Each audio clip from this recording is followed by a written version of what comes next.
Au nom du Père et du Fils et du Saint-Esprit, Amen. La paix de Jésus soit dans votre maison, sa paix et sa joie. Alléluia. J'espère que vous allez bien, que vous êtes dans la paix et la joie de Jésus. Amen. Merci Jésus d'être le roi de gloire, le Dieu de nos vies. Amen. Nous ne pouvons rien faire sans toi, ô Jésus. Alléluia. Nous poursuivons l'évangile selon saint Marc, chapitre 6, versets 14 à 29. C'est la parole du jour que lisent tous les catholiques qui le souhaitent, du monde entier, c'est la parole qui est lue pendant la sainte messe du jour, donc d'aujourd'hui. Que ta parole, ô Jésus, rende mon esprit, que ma bouche proclame ta parole et que mon cœur l'accueille. Amen. La mort de Jean-Baptiste. Le roi Hérode entendit parler de Jésus car son nom était maintenant connu. Certains disaient Jean-Baptiste est ressuscité d'entre les morts. Aussi les forces surnaturelles agissent-elles en lui. D'autres disaient c'est Élie. Et d'autres encore, c'est un prophète, comme étaient les prophètes. Mis au courant des faits, Hérode disait, j'ai fait décapiter Jean, mais le voilà ressuscité.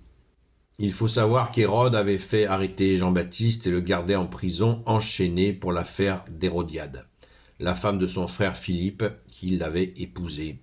Car Jean disait à Hérode, tu n'as pas le droit d'avoir la femme de ton frère. Hérodiade lui en voulait terriblement, elle voulait le tuer, mais elle ne pouvait pas, car Hérode respectait Jean. Il savait que c'était un homme juste et droit, et il le protégeait. Quand il l'écoutait, il ne savait plus que faire, cependant, il l'entendait volontiers. Un jour pourtant se présenta une occasion favorable. Hérode avait offert un festin à ses ministres, à ses officiers et aux notables de Galilée. À l'occasion de son anniversaire, la fille de cette Hérodiade entra pour danser et elle captiva Hérode comme ses invités. Le roi dit alors à la jeune fille, demande-moi ce que tu veux, je te le donnerai. Et il lui fait ce serment, demande-moi si tu veux la moitié de mon royaume, je te le donnerai. Aussitôt, la fille sort et dit à sa mère, qu'est-ce que je demande ? La mère répond, la tête de Jean-Baptiste. Vite, elle revient auprès du roi et présente sa demande. Je veux que tu me donnes tout de suite sur un plat la tête de Jean-Baptiste. Le roi est très contrarié, mais il a fait un serment et les invités du banquet en sont témoins. Aussi ne veut-il pas lui refuser. Sur le champ, il envoie un garde avec l'ordre d'apporter la tête de Jean et le garde va le décapiter dans la prison. Il rapporte sa tête sur un plat et la donne à la jeune fille. Et la jeune fille la donne à sa mère. Lorsque les disciples de Jean apprirent la chose, ils vinrent recueillir ses restes et les déposèrent dans une tombe. Merci Jésus pour ta parole. Alléluia, alléluia, alléluia, alléluia. Eh bien, c'est une affaire douloureuse, bien sûr. On ne peut qu'être peiné de voir Hérode, l'abominable Hérode, parce que c'était un type abominable. Pour vous donner un niveau de cruauté, il avait passé la consigne qu'à sa mort, il fallait quick toutes celles et ceux qui ne pleureraient pas. Voilà, vous voyez le genre de personnage. Il avait fait quick une grande partie de sa famille aussi. C'est parce que c'était un roi de pacotille. Ça n'a rien à voir avec le roi David. C'était un roi de pacotille. Et il était là par les Romains qui l'avaient placé là. Donc c'était un collabo. C'était un roi misérable. Misérable. Un faux roi, absolument. Et il avait la hantise, comme tous les despotes, les tyrans, il a la hantise d'être éjecté, et c'est pour ça il faisait toutes ces horreurs pour conserver son siège. Mais nous apprenons donc en début de cette lecture que tout le monde s'interroge sur qui est Saint Jean-Baptiste. Ils ont tout imaginé de Saint Jean-Baptiste, que c'était le Messie. Il disait non. Il répondait non, je ne suis pas le Messie. Les gens du temple étaient envoyés, comme Jésus a été harcelé, pas la même, bien sûr, avec la même puissance, et ni même avec la même durée, et surtout avec la même insistance, parce que Saint Jean-Baptiste n'avait pas les œuvres de Jésus, évidemment, mais il était harcelé, Saint Jean-Baptiste, et certains même disaient qu'il avait un démon, d'être parti comme ça, seul au désert. et des gens le critiquaient. Mais le peuple de Dieu, lui, savait, dans sa sagesse, il savait que Saint Jean-Baptiste était peut-être le plus grand des prophètes. Et il était accompagné, ça c'est Jésus qui l'a révélé dans l'Évangile, de l'esprit d'Élie, puisque le prophète Élie avait dit qu'il reviendrait. Et l'esprit d'Élie est venu prêter main forte à Saint Jean-Baptiste. Et oui, comme Jésus nous le dit lui-même, tout est esprit, eh bien, effectivement, Élie est venu prêter main forte à Saint Jean-Baptiste. Mais les gens se disaient, voilà, un prophète, le Messie, c'est la réincarnation d'Élie, c'est Élie qui revient. Donc Jésus a tout clarifié, tout ça, c'est ce qui est merveilleux, c'est que Jésus a tout clarifié. Saint Jean-Baptiste n'est pas Élie, mais c'est bien Élie qui est venu lui prêter main forte pour cette mission centrale qui est de préparer la venue de Jésus. Voilà, mission centrale. Et l'esprit d'Élie lui a prêté main forte. Saint Jean-Baptiste avait dit que lui, il fallait qu'il réduise. Quand Jésus est venu, Saint Jean-Baptiste a déclaré très clairement, mais vraiment, qu'il fallait que lui se retire, se fasse très petit, qu'il était lui-même l'ami de l'époux, et que toute sa joie était dans cette position. Il n'était pas l'époux lui-même, ce qui veut dire le oint, le Christ, le choisi, le Fils de Dieu.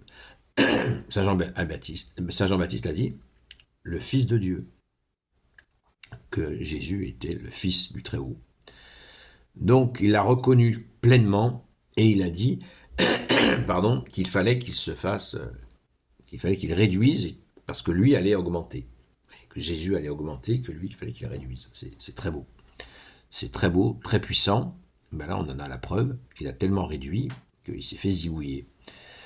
Il s'est fait zigouiller pour une histoire absolument sordide de jalousie, incroyable.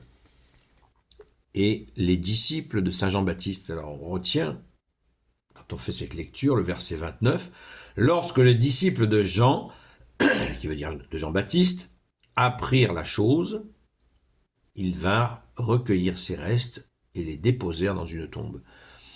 On apprend donc que Saint Jean-Baptiste avait des disciples.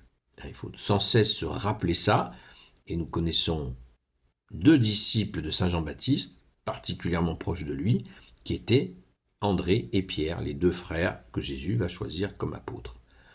Donc c'est très important à retenir que Saint Jean-Baptiste avait des disciples. Il n'était pas si seul que ça au désert. Très important. Pour la suite, parce que les disciples qui étaient avec lui ont rejoint Jésus. Naturellement. Cela s'est fait tout à fait naturellement et Jésus les a bien sûr accueillis. Disciple, ça veut dire celui qui apprend. Donc Jésus avait bien des gens qui connaissaient les étapes de la Sainte Écriture. Même s'ils étaient pêcheurs de poissons, ils avaient ces connaissances du plan de Dieu, notamment de l'arrivée du Messie. Et ceux qui ont été demandés à Jésus s'il était le Messie, ils ont été envoyés par qui, à votre avis? Eh bien par Saint Jean-Baptiste. C'est Saint Jean-Baptiste lui-même qui a demandé à André et Pierre d'aller voir Jésus, parce que Saint Jean-Baptiste se posait la question, à savoir si Jésus était bien le Messie. Eh bien, il les a envoyés pour lui demander directement, « Es-tu le Messie ?» lui ont-ils dit. Et Jésus, dans son humilité merveilleuse, merci Jésus, Jésus nous dit, « Apprenez que je suis doux et humble de cœur. » Et il leur a pas dit, « Ouais, les gars, c'est moi le Messie. » Il leur a dit, « Les sourds entendent, les muets parlent, les aveugles voient, les boiteux marchent, et même les morts ressuscitent. » Et il n'a rien dit de plus. Donc, André et Pierre sont retournés voir Jean-Baptiste pour leur faire le compte-rendu, et il leur a dit, ils lui ont dit ce que Jésus avait dit. Et là, Saint Jean-Baptiste a dit, c'est lui le Messie. Parce qu'il faut bien comprendre que des faux Messies, il y en a eu plein. Il y en avait chaque année des gens qui se déclaraient Messie, et c'était du bidon, parce qu'ils n'avaient pas d'œuvre. Alors que Jésus, en disant ça, il a parfaitement nommé la situation. il a dit des choses très clairement pour que les gens entendent que c'est lui le Messie. Par les œuvres, puisque Jésus dira cette merveille, si vous ne croyez pas en moi, croyez aux œuvres. Dans son humilité, Jésus a permis aux gens de croire aux œuvres et pas forcément à lui.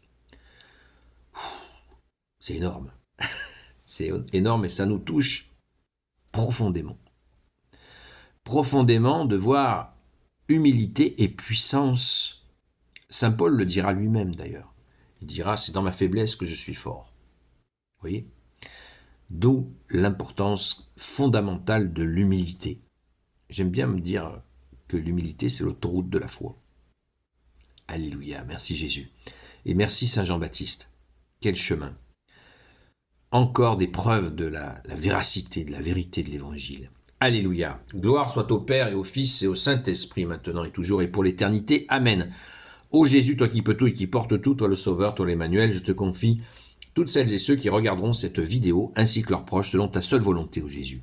Sainte Marie, Reine des cieux, toi l'Immaculée Conception, toi qui écrases le serpent, toi qui as la lune sous tes pas, toi notre Mère, Notre-Dame, Saint Joseph, toi le juste et le saint, toi le sage, toi la terreur des démons, toi le saint gardien de la Sainte Église catholique apostolique, Sainte Marie-Madeleine, notre chère sainte patronne, et vous, tous les saints et saintes, amis de toi, Jésus, Saint Michel Archange, Saint Gabriel Archange, Saint Raphaël Archange, et vous, tous les anges qui te servent, ô Jésus, je vous confie toutes celles et ceux qui regarderont cette vidéo, ainsi que leurs proches, selon ta seule volonté, ô Jésus.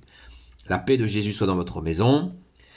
Je vous donne rendez-vous à la grâce de Jésus à ce soir, de 20h à 22h, sur le compte TikTok Seul Jésus Sauve. Et nous aurons le temps d'approfondir tout cela, si vous le souhaitez, ou bien d'autres sujets. Et surtout, nous allons aussi prier ensemble, car Jésus l'a demandé. Veillez et priez, nous dit Jésus, afin de ne pas tomber en tentation, et surtout de garder notre lampe allumée. À très vite.